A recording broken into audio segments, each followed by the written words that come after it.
أعوذ بالله بسم الله إن ولي الله والصلاة والسلام على rasulillahi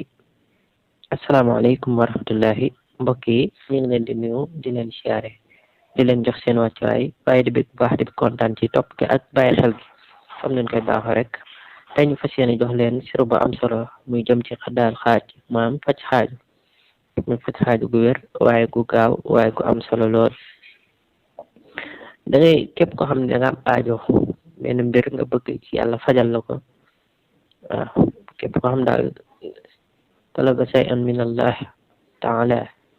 képp koo xam ne sàkk nga dara ci sun borom muy tël la da ngay jàpp ba sell nga dem ci ak bërëb boo xam ne kenn du la gis ku dul sunu borom subhanahu wa taala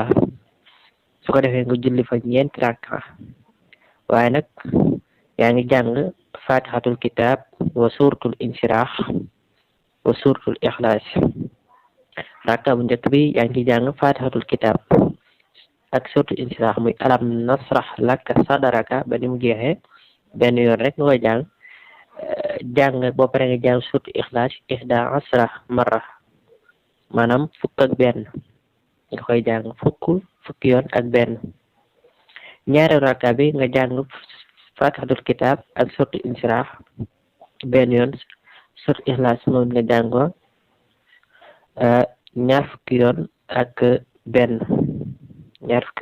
benn ci rakkab ñaareel bi ikhlas yaa ngi koy jàng ci rakkab bu njëkk bi fukki yoon ak benn rakkab ñaareel bi yaa ngi koy jàng ñaar fukki yoon ak benn rakkab ñetteel bi nag yaa ngi jàng umul xura maanaam suratul fatiha benn yoon suratul inshirah muy alam nasrah laka sadraka benn yoon ak suratul ikhlas yi nga jàng ko fa nga xul wallahu ahad allahu samad ba ni mu jeexee nga jàng ko fanweeri yoon ak benn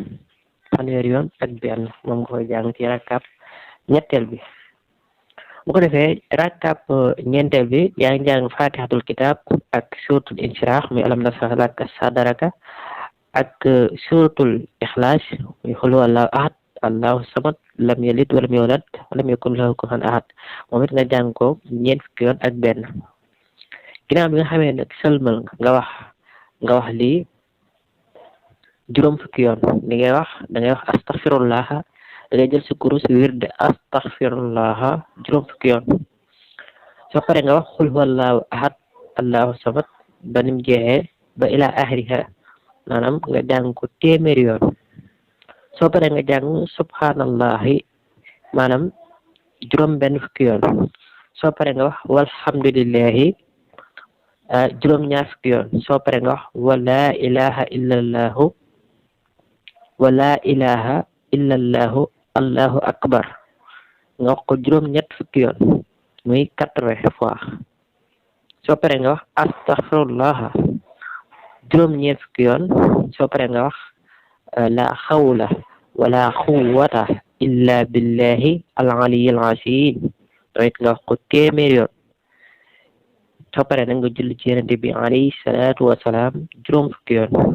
julli goo man baax na boo def baax na allahumma salli ala sayyidina muhammadin wa sallim soo paree nga jàngaat basmala téeméer yoon soo paree nag nga julliwaat ci Yonent bi juróom fukki yoon waaw soo paree nga julliwaat ci Yonent bi juróom fukki yoon soo paree nga jàng suratul fatiha benn yoon wax a'uuzu billahi mina shaytaani rajim daal di tifli insha allahu rabbi ci kàttanu suñu borom subhanahu wa taala maanaam aaju doodu suñu borom dana ko faj te na mu gën a yelle mu doon lu am solo wér mbokk yi ñu joxal leen ko li wajhillahi di wax rek ngeen gën di woy di abonné wu waaye di partage vidéo mbokk yi ngir ñëpp mën di ci jot ci jariñu di wax ni téere lasaraar am na fi jaar bari wërsëg ubbeeku PDF lasaraar yi am na fi tamit li jëm ci wàllu ngóora am na ci boo xam ne day traité lépp lu mën a doon rek ci wàllu ngóora ak lu mu la mën a téye rek da koy traité incha allah rek koy too rek boo woowee ci numéro bu ci kàttan suñu borom da nga ci mën a am ñu ngi leen gërëm di leen sant ci topp gi jërë ngeen jëf waaleykum salaam wa rahmatullahi taala wa barakaatuhu